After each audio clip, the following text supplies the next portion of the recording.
My son hit me, and I stayed quiet. The next morning, I cooked a feast. He smiled and said, "You finally learned," until he saw who was sitting at the table. My name is Margaret Hayes, and before I pull back the curtain on what happened inside my house that night, I'd love to know where you're listening from. Tell me in the comments, because stories like mine feel a little less heavy when we share where we're standing. Now, let me tell you what really happened. It was almost 10 when Daniel snapped. He'd been pacing the kitchen, talking fast, talking loud, talking like he wanted the whole world to shrink around him. I said one small thing, just one. "Daniel, lower your voice." That was it. No accusation, no blame. And suddenly he spun toward me with a face I didn't recognize. Before I even had time to step back, his hand flew out, sharp and hot, striking my cheek so fast my breath died in my throat. I tasted metal. The room tilted, and then he said, under his breath, "Maybe now you understand." Understand what? I didn't ask, I couldn't. I stood there with my hand on my face, feeling the pulse beneath my skin, wondering how a boy I once rocked to sleep could look at me like a problem he was trying to solve. He walked out without another word. The door slammed. The sound rattled the cabinets. I stayed in that same spot for a long time, long enough to hear my own heartbeat settling back into my chest. I didn't cry. I didn't scream. I just felt this slow, steady cracking inside me, like an old branch bending under too much snow. But by morning, that crack had turned into something else. Something still, quiet, frighteningly calm. I woke up, washed my face, and went into the kitchen with a steady hand. I made a breakfast big enough for Sunday church gatherings, pancakes stacked high, bacon sizzling, fresh biscuits, a pot of coffee filling the air with that strong, comforting smell. Every movement felt deliberate, almost ceremonial, like I was preparing the table for something that had been waiting a long time to arrive. When Daniel came down, he looked almost pleased with himself, smug, relaxed, stretching like a man who believed the world had already forgiven him. "Well, look at that," he said, pulling out a chair. "You finally learned." I didn't answer. I just watched his smile freeze, watched his eyes shift, watched the confusion creep into his face as he looked past me. Because there, sitting quietly at the edge of my table, hands wrapped around a warm mug of coffee, was my neighbor, Ruth Miller. Daniel stopped walking. His voice dropped low, sharp. "Mom, why is she here?" Ruth lifted her eyes slowly, calmly, and for the first time since last night I saw my son take an involuntary step back. She said just one sentence, soft enough to scare him more than shouting ever could. "Daniel, I saw everything." And in that moment my son understood. This morning wasn't about breakfast. It was about truth finally finding a seat at my table.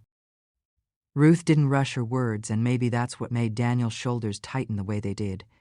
She just sat there, her fingers wrapped around my old, chipped mug, her voice steady as a surgeon's hand. "I heard the yelling," she said, looking right at him. "I heard the door slam, and I saw your mother holding her face." Daniel blinked at her, confused at first, then defensive, then angry. "This is none of your business," he snapped, pointing at her like she had crossed some sacred line. But Ruth didn't flinch. She had that calm, unshakable look she always carried, the kind that could silence a room without raising her voice. "When harm happens next door," she said gently, "it becomes my business." I could feel Daniel's eyes snap toward me, cold, accusing. "Mom, you brought her here?" His tone held disbelief, as if my decision was the real betrayal. I didn't answer, not yet. I watched him, this grown man, whose temper had become a second skin, pacing behind the chair like he needed to mark territory. "So what?" he said, throwing his hands up. "You're trying to embarrass me now? Because I got upset?" Ruth leaned forward, every movement slow and intentional. "Upset people raise their voices, Daniel. They don't strike their mothers." His face flushed a deep red. "You don't know what happened," he barked. "You don't know her. She pushes, she nags, she—" He stopped himself, realizing he was crashing into a wall of truth he couldn't climb over. Ruth didn't argue. She didn't need to. She just looked at me, then back at him and said quietly, "I took pictures." The room froze. Even the coffee pot clicked in the silence. Daniel stared at her, his voice barely a whisper. "You, what?" "I took pictures," she repeated, her tone gentle but unwavering. "Not to hurt you, to protect her." My breath caught. I hadn't known that part. She must have seen the shock in my face because she reached across the table, resting her hand near mine, but not touching, a respectful kind of closeness. "Margaret, you didn't deserve last night, and you don't deserve the fear in your eyes this morning." Daniel's jaw tightened. "Delete them," he demanded. "Now." Ruth shook her head, slow, calm, unshaken. "No, Daniel, not today." His expression cracked anger, disbelief, a sudden flicker of fear he couldn't hide. He looked at me again, as if expecting me to save him from the truth settling around us. "Mom, say something. Tell her she can't do this." I finally drew a breath that felt like it had been waiting inside my chest for years, and in the softest voice I said, "Daniel, sit down." He stared at me, stunned. Because this wasn't the voice of a mother he could intimidate anymore. This was a woman who had finally stopped trembling. A woman he no longer recognized, and as he slowly pulled out the chair, reluctantly, defensively, he had no idea the real conversation hadn't even started yet. Daniel dragged the chair back with a harsh scrape, the sound slicing straight through the kitchen as he sat down like a man preparing for a battle he didn't understand. His leg bounced under the table, nervous, restless, the first real crack in the armor he'd been wearing for months. Ruth stayed steady, her voice softer now, but still filled with that quiet authority that unsettled him. "Daniel, your mother has been afraid of you," she said. "Maybe not always, but recently." He scoffed, leaning back. "Afraid? Of me? That's ridiculous." I watched him try to laugh it off, shaking his head like she'd said something absurd. But Ruth didn't blink. "She flinched when you walked into the kitchen this morning." His jaw tightened. "You're imagining things." "I'm not," she replied calmly. "And you know I'm not." He turned to me then, eyes narrowing. "Mom, did you tell her something? Did you make it sound worse than it was?" His voice had that old familiar edge. The one that made me shrink for so long. But this time, something inside me held firm. Maybe it was Ruth's presence. Maybe it was the bruise blooming beneath my makeup. Or maybe it was the truth I could no longer swallow. "Daniel," I said quietly, "you hit me." He looked at me as if I had spoken in another language. "You were yelling at me. I was speaking. I cut in gently. And you hit me." The silence that followed wasn't loud. It was thick, heavy, like the whole house had paused to hear what he'd say next. Daniel breathed out hard, shaking his head. "You're blowing this out of proportion." Ruth leaned forward again, folding her hands. "Daniel, you're not in trouble. Not yet. But your mother needs help. She needs protection. And she needs honesty from you." He bristled. "Honesty about what?" She held his gaze, steady and unafraid. "About what's really going on with you." I felt something shift in the air. Because Ruth wasn't accusing him. She was seeing him. Really seeing him. And that scared him more than anything else. His voice dropped to a low, tense growl. "Nothing is going on with me. I'm fine." "No," Ruth said softly. "You're not?" His eyes darted toward the hallway. A quick, guilty flick, one I'd seen before, but never questioned. My stomach tightened. "Daniel," I asked slowly, "what's in your room?" His head snapped toward me, startled. "What?" "Nothing." But that flicker of panic, that tiny, accidental spark, told the truth he refused to say. Ruth noticed it too. She turned her eyes toward the hallway, toward the closed bedroom door at the end. "Daniel," she said quietly, "why don't you want your mother opening that door?" His breath caught. His fingers curled into fists, and for the first time that morning fear, real fear, flashed across his face. Whatever he was hiding was sitting behind that door. Daniel's breath turned shallow. the moment Ruth mentioned that door, and I swear the whole kitchen seemed to tilt toward that narrow hallway, like the house itself knew something I didn't. He pushed back his chair suddenly, almost knocking it over. "This is ridiculous," he snapped. "You're both imagining things. There's nothing in my room." But the panic in his voice betrayed him. Ruth stood up slowly, not aggressive, not accusing, just steady, like a woman who had walked through storms far worse than this. "Daniel," she said gently, "secrets don't disappear. Just because you raise your voice." He pointed at her. "Don't you psychoanalyze me?" "I'm not," she replied calmly. "I'm observing." He turned to me then, his tone shifting from anger to a strange kind of desperation. "Mom, don't listen to her. She's twisting things. You know me." For a second, that old pull tugged at my chest, the mother's instinct to smooth things over, to pretend, but then I remembered the sting on my cheek, the way he looked at me last night like I was standing between him and something he wanted to break. "Daniel," I said, keeping my voice steady, "why did you react like that when she mentioned your room?"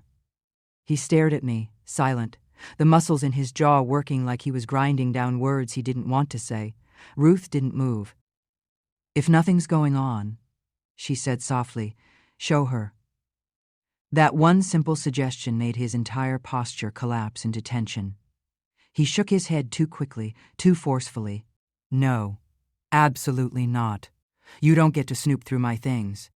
"Then tell us what's inside," I said. "Now."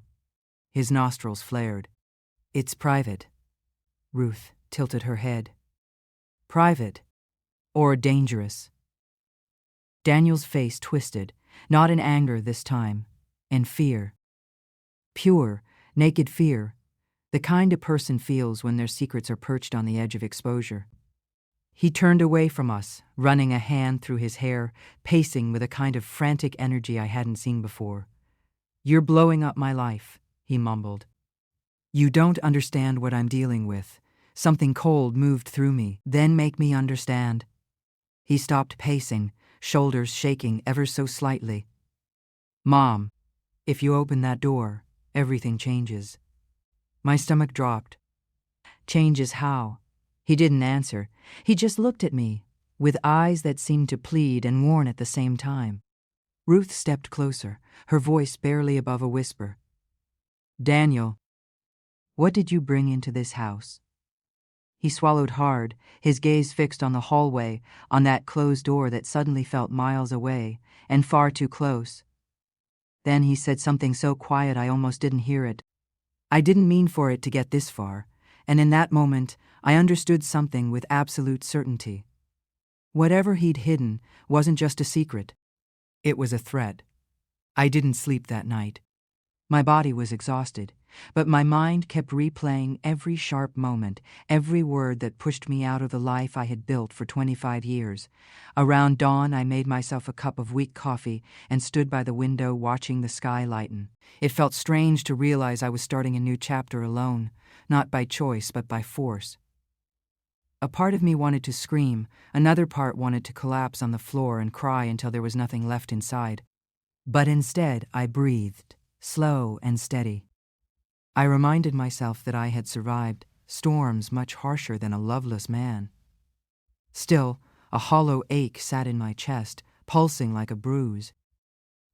While I stood there, holding that warm mug between trembling hands, my phone buzzed on the counter. For a second, I thought maybe, just maybe, it was him apologizing. But when I looked, the caller ID froze my breath. It was the number of the hospital. And something in my gut told me this wasn't about health or routine updates. No, this was something else, something heavier. I wiped my palms on my robe, picked up the phone and whispered a quiet hello, already bracing for a blow I didn't see coming. The woman on the other end spoke with a tight, uneasy politeness, the kind that tells you something is very wrong before the words even land. She confirmed my name, then asked if I was still the emergency contact for my husband. My stomach knotted. I leaned against the counter, gripping the edge to steady myself. She explained that he had come into the hospital late last night, but not alone. He was with the younger woman. Hearing that felt like someone pressed a cold hand against the back of my neck. Still, I whispered that, yes, I was his wife, at least on paper, and asked what had happened. She paused, almost hesitating, then said there had been a financial complication with the delivery.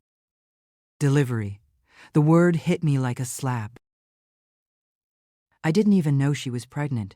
Not once had he mentioned it. My heart thudded, but the nurse kept going, telling me the bill had a section marked under my name and there was a missing amount, $10,000, unaccounted for. My name, my responsibility, my debt. The betrayal stung deeper than anything he had done so far. I closed my eyes and let out a shaky breath, trying not to let my voice crack as I told her I would come in to sort it out. When I hung up, the quiet of the kitchen felt heavier than the call itself. It was one thing for him to leave me. It was another thing entirely to drag me into the mess he created with someone else. And in that moment, somewhere beneath the hurt, something inside me shifted. Something calm, sharp, and resolute. They had crossed a line they shouldn't have touched. I arrived at the hospital later that morning, heart pounding, palms sweating as if they knew the storm waiting inside. The nurse led me down a quiet corridor, her footsteps echoing softly, the hum of fluorescent lights above making every shadow feel heavier. When I saw Daniel sitting in the small waiting area, the younger woman beside him, I felt something inside me settle into a cold, quiet fury. She looked calm, polite, fury. She looked calm, smiling just enough to suggest she thought she was untouchable until that moment. Daniel's eyes snapped to me, wide and guilty, and for a heartbeat, I thought he might speak, might explain, might beg, but he didn't. "Mom," he said finally, voice tight, almost pleading. It's not what it looks like." I let my gaze drift to the younger woman, letting silence stretch, until it pressed against their skin like a weight. "Is that so?" I said softly, each word deliberate, steady, unshakable. She smiled nervously, trying to bridge the distance, but I ignored her entirely. Daniel's hands fidgeted, twisting together like a child caught in a lie. I pulled the papers from the nurse's hand, the missing 10,000, the delivery forms, his name signed where it shouldn't be, and held them up. "Explain this," I said.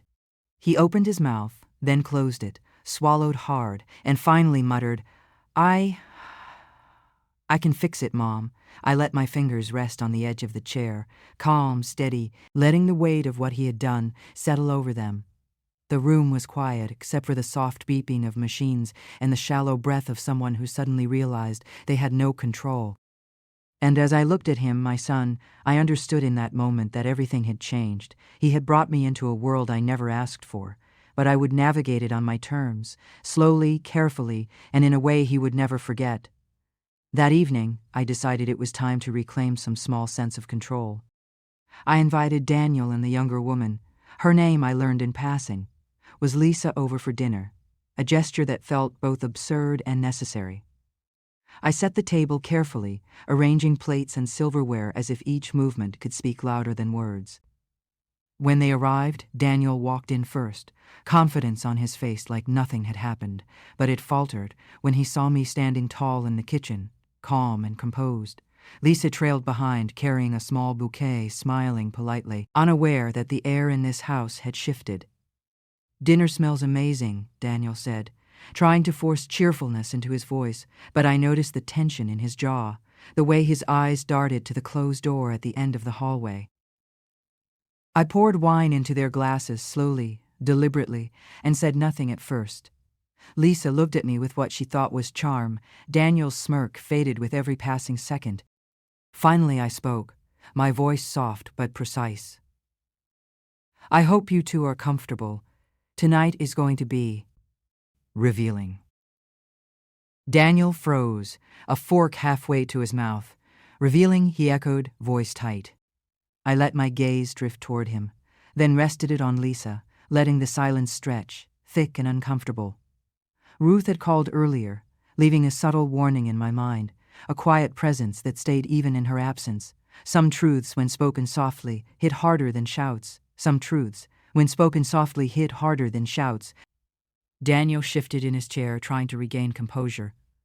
"Mom, what are you talking about?" I smiled faintly, a calm, almost dangerous smile.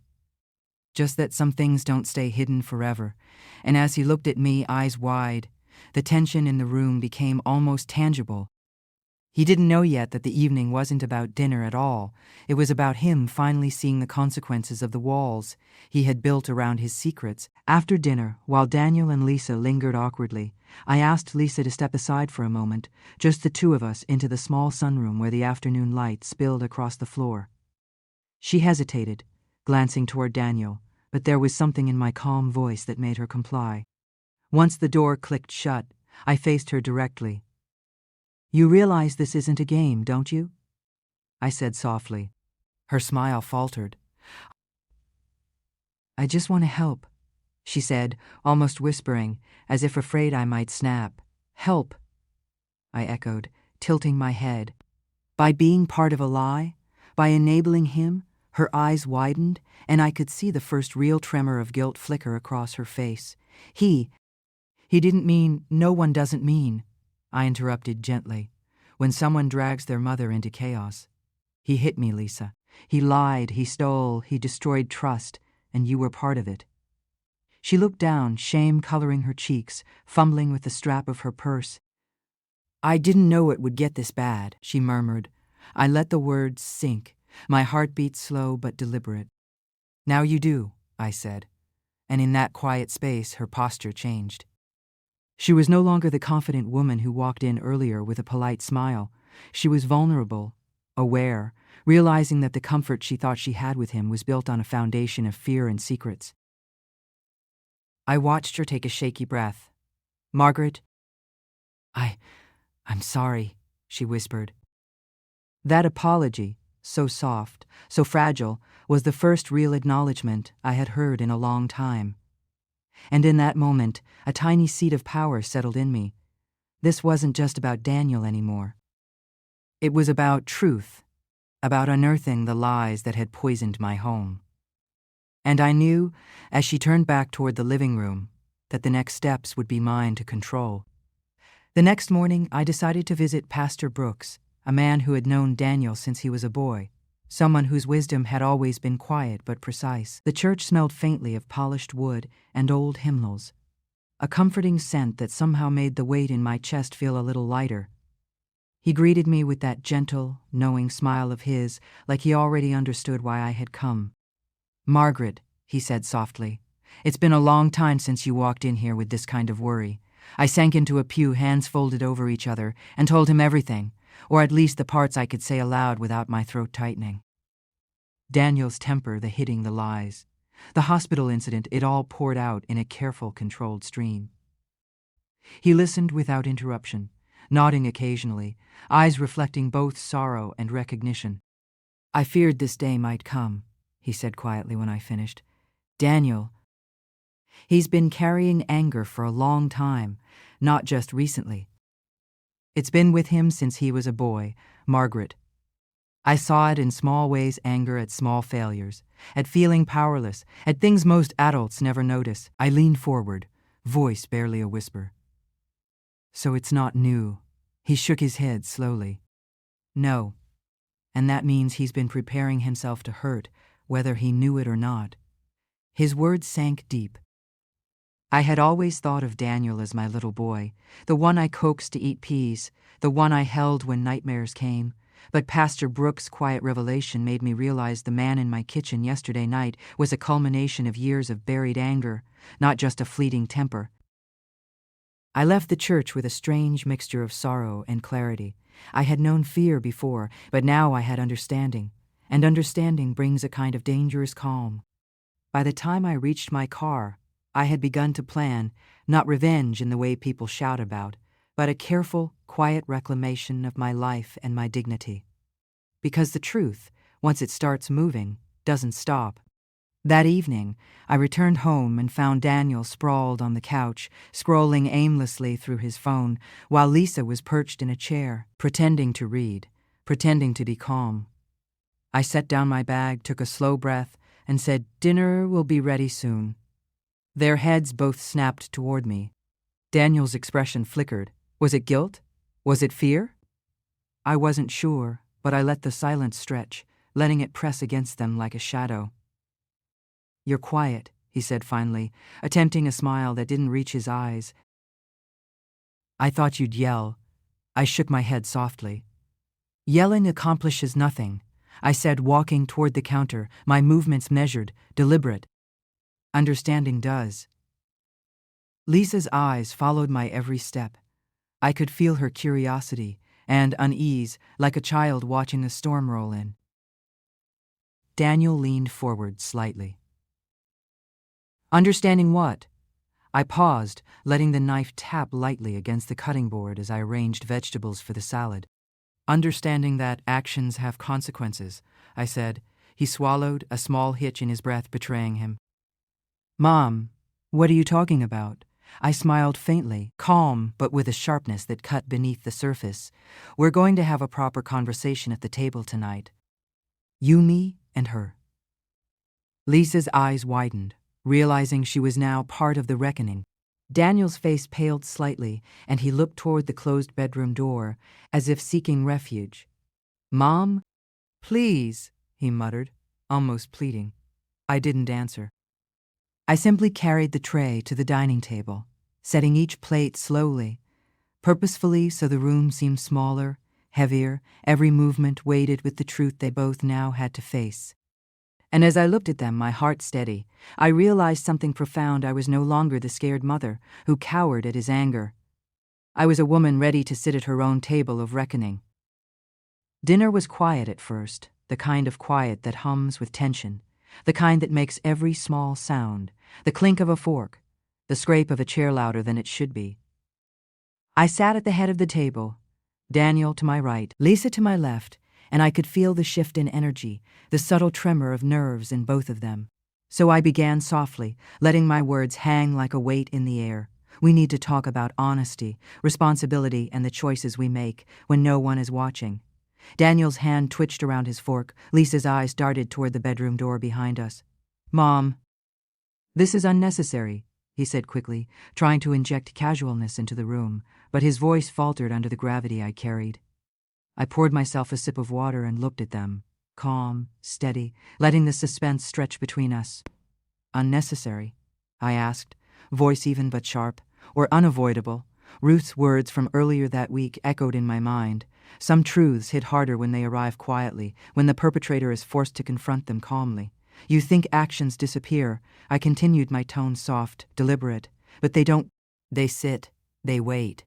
And eventually, they're seen." Daniel's eyes met mine, his mouth opening, closing, trying to find defense, but none would come. Lisa's fingers twisted in her lap, nervous, uneasy, realizing the game had ended. "So, what now?" Daniel finally whispered, almost too soft to hear. I let a faint smile curl at the corner of my lips. "Now," I said, "you answer for what you've done." Not angrily, not desperately, but truthfully, because the rest of your lies don't scare me anymore. They belong to you, and in that quiet, suspended moment, I could feel the balance in the room tilt, not violently, not in shouts, but with the steady weight of justice finally making itself known, subtle, inevitable, and unstoppable. Daniel's silence stretched across the table like a thick fog, every second weighted with the tension he could no longer hide. Lisa shifted in her chair, biting her lip, glancing at him as if searching for some secret signal that might save her from what was coming. I placed my hand lightly on the table, calm, steady, letting my presence fill the space. "Daniel," I said softly, "start with the truth. No excuses, no half-truths." He swallowed hard, his Adam's apple moving like a small tremor, his fingers tightening around his glass. I didn't mean for any of it to go this far," he murmured finally, almost as if he were speaking to himself. I leaned in slightly, voice quiet but sharp, "And yet it did." And now we're here. Lisa's gaze flicked between us, realizing that she could no longer hide behind politeness or smiles. I didn't know how serious it was," she whispered. "I thought I was helping." I let the words hang for a moment. then said, "Helping doesn't excuse being part of someone else's destruction." Daniel's shoulders sagged, the fight leaving him, leaving only the weight of his own choices. I hit you because I was angry," he admitted finally, voice low, brittle. "But I didn't mean to." I looked at him steadily, letting the room fall silent except for the soft hum of the refrigerator. "Intentions don't erase consequences, Daniel." "You've crossed a line. For the first time that day, I saw him truly see me. Not the mother who tolerated, not the woman he could intimidate, but a woman who would not bend. And in that suspended, fragile moment, I felt the quiet surge of power I hadn't realized I still had. The calm, deliberate kind that doesn't scream, but that leaves an impression so deep it cannot be ignored. Tonight, the reckoning wasn't loud or violent. It was precise, subtle, and finally, in my hands. By the end of that night, the tension in the house had shifted completely. Daniel slouched in his chair, quiet now, stripped of his bravado, stripped of the illusion of control he'd clung to for so long. Lisa sat opposite him, awkward and subdued, finally seeing the weight of choices she hadn't fully understood until now. I cleared my throat softly and spoke, my voice calm, measured, like a wave settling over jagged rocks. "This isn't about punishment. It's about truth, accountability, and learning that some actions leave marks far deeper than bruises." Daniel's gaze dropped to the table, silent as if he could see the invisible cracks of his own making. I understand," he whispered, and for the first time that night, I sensed a flicker of real remorse. I looked at Lisa, giving her a quiet nod, letting her know that even amidst mistakes, people could still face the consequences of their actions and begin to learn. The room felt lighter, but not empty. It was full of the weight of honesty, of acknowledgement, of a calm power that came from standing firm without raising a hand. I poured myself a final cup of coffee, breathed in the faint scent of the evening, and felt something settle deep inside me, a quiet, unstoppable strength that had been waiting for this moment all along.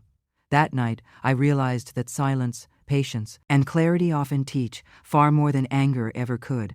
And as I cleaned the dishes and watched the city lights twinkle through the window, I knew I had reclaimed not just my home, but my dignity, my peace, and my voice. Thank you for listening to my story.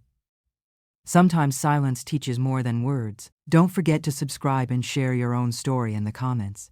Maybe your voice will be next on Her Voice.